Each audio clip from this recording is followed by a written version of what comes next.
Britain का advance fighter jet F-35B पिछले 2 हफ्तों से भारत के केरल राज्य के तिरुवनंतपुरम इंटरनेशनल एयरपोर्ट पर खड़ा है।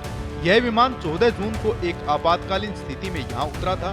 बताया गया कि विमान को मौसम खराब होने के कारण अपने aircraft carrier HMS prince of Wales पर नहीं उतारा जा सका और उसे सुरक्षित रूप से भारतीय एयरपोर्ट की ओर मोड़ा गया। विमान के सुरक्षित लैंडिंग करने के बाद उसमें जमीन पर खड़े रहने के दौरान कई तकनीकी समस्याएं आ गईं। HMS प्रिंस ऑफ वेल्स से इंजीनियरों की एक टीम ने विमान का निरीक्षण किया, जिसके बाद तय हुआ कि इस समस्या को ठीक करने के लिए यूके से विशेष उपकरण और एक विशेषज्ञ इंजीनियरिंग टीम की आवश्यकता होगी। पहले ऐसी खबरें आई थी कि ब्रिटिश नौसेना नहीं चाहती कि इस फाइटर जेट को एयरपोर्ट के हैंगर में ले जाया जाए। इसकी वजह यह मानी जा रही थी कि जेट में मौजूद संवेदनशील और प्रोटेक्टेड टेक्नोलॉजीज को दूसरों की नजरों से बचाकर रखा जाए। हालांकि अब यूके ने भारतीय अधिकारियों का प्रस्ताव स्वीकार कर लिया है और विमान को अब एयरपोर्ट के मेंटेनेंस, रिपेयर एंड ओवरहॉल यानी MRO हैंगर में ले जाया जाएगा। ब्रिटिश उच्चायोग की तरफ से कहा गया है कि विमान को तभी शिफ्ट किया जाए जब यूके की इंजीनियरिंग टीम और आवश्यक उपकरण भारत पहुंचेंगे।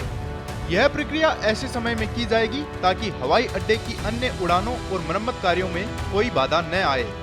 ब्रिटिश अधिकारियों ने भारतीय प्रशासन और तिरुवनंतपुरम एयरपोर्ट को धन्यवाद दिया है और कहा है कि विमान की सुरक्षा और गोपनीयता को लेकर सभी जरूरी कदम उठाए जाएं। मरम्मत और सुरक्षा पर जांच पूरी होने के बाद विमान को दोबारा सक्रिय सेवा में लाया जाएगा। बता दें कि F-35B एक 5th जनरेशन फाइटर जेट है जिसे अमेरिका में बनाया गया था और ब्रिटेन की नौसेना इसका इस्तेमाल कर रही है। यह विमान HMS prince of Wales aircraft carrier strike group का हिस्सा है जो इन दिनों इंडो पैसिफिक क्षेत्र में तैनात है।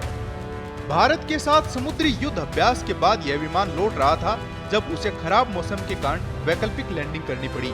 इस समय यह स्पष्ट नहीं है कि विमान की मरम्मत कब पूरी होगी और वह फिर से उड़ान भर पाएगा या नहीं, लेकिन दोनों देशों के अधिकारी मिलकर स्थिति को संभाल रहे हैं और विमान की सुरक्षा सुनिश्चित कर रहे हैं।